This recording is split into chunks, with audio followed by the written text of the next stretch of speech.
How's it going, everybody? This is really just a proof of concept saddle. This is the first one I made like this with the materials, the way I made, what materials used, the way I sewed it together. This is my first pleated saddle.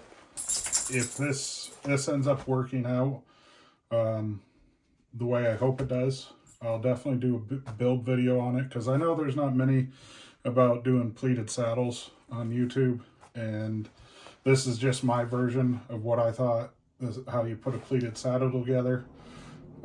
So we're just going to run over it fairly quickly here.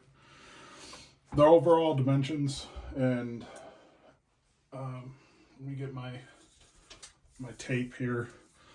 On the center here, we're about 14 inches, something like that. And then when it's fully expanded,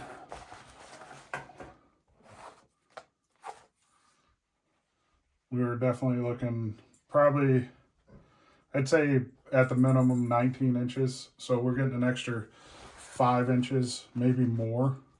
I'd say probably 20 inches of width in here. We'll see how it goes back together. I might steal the idea from Tethered, where you put the elastic 1-inch webbing from down here, and if I do that, I'll have to sew in a couple more strips of molly webbing here to make that function. But I'm hoping, because of the type of material I used, that it will just go back on its own. We'll see, but time will tell. The width at the end here is my normal width that I use for when I'm making saddles for myself. Well, actually, no, this one's a little wider. This one's right around 9.5 inches. So that ain't too bad. And then I know the length of it is a little shorter. It's 30.5 or 30. So that's our overall dimensions for it. The main chassis, again, is made out of 2-inch webbing, braided at 6,000 pounds. I did not use tubular webbing for my molly and for tying it for my lineman's belt here. This is where my lineman's rope will hook into, is right here. This is nylon. There's three layers of it here, as you can see. It makes it pretty stiff, stands it out. I believe each one of those is like 800 or 1,000 pounds breaking strength. It's definitely plenty, I believe. So, and then I use raptor buckles, and again, I just folded over, I think, or there's a piece of well, my leg straps has got the nylon webbing on it, 1 inch. Feeling wise, it feels a lot like you know, the material you get for ratchet straps. Again, this is a good 1,000 pounds or so. Raptor buckles in there.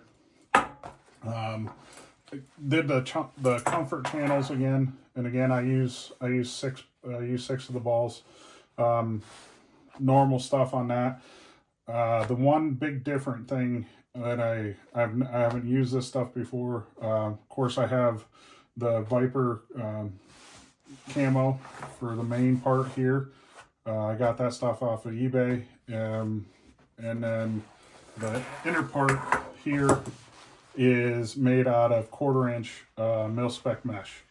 This stuff, it's very soft. Like it's got some cushion to it. But I don't know if you can hear it or not, but it'll go. You can hear, I don't know if you can hear that little bit of noise there or not. But there's that in there. And then I just took some 3-inch webbing here. This is where my belt will go through. We'll go through these loops, and it'll be adjustable. And again, I'll use a raptor buckle for that. The biggest hamper I had with the construction with it is sewing these thicker assemblies with using the binder attachment, just because this stuff is so thick, and those binders only have such a wide, they're pretty narrow opening. So it's not the cleanest looking. You can see there's some bunches there. That was the biggest hiccup. I don't think if this stuff wasn't so thick, because you can see these 2 layers here, I mean, that's ½ inch thick. What I did start to do towards, as I worked on it though, I would pre-sew these together, and what that do is kind of just mashes them together a little bit, and that definitely helped when feeding into the binder attachment and getting a cleaner, better binding on it. So that's just something to look out for if you're going to do something similar. Again, I bought the 1/4 inch mil spec mesh off of eBay as well. Using 92 size thread. I think a size 16 or 18 inch, 16 or an 18 in size 16 or 18 needle. And again, this is the one that's pretty much done, except for I got to get my belt in there, and I got to get my aim steel for my bridge. And then as far as how I attach the leg straps, just the normal, did a box X stitch here, one underneath the seatbelt webbing there, and back over top of it.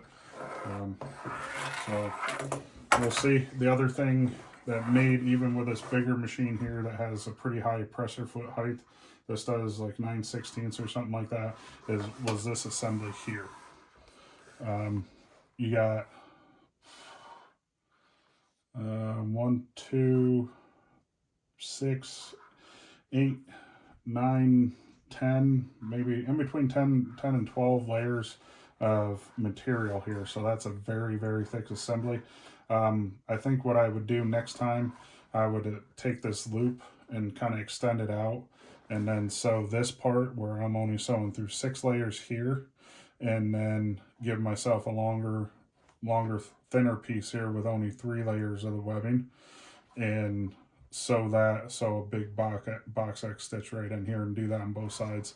And then it wouldn't, the machine did it, but it was, I mean, that's all it could do, which I was kind of surprised. I mean, not surprised at the same time, because that's a lot of material put underneath there. I mean, that's a ½ inch or more all day long. So again, I didn't go too extreme with my material for molly webbing and any of that stuff. This stuff will be just fine. But if you guys have any questions about the materials or anything like that, or the sewing, how I put it together, just let me know, or any questions on the machine. Thanks for watching.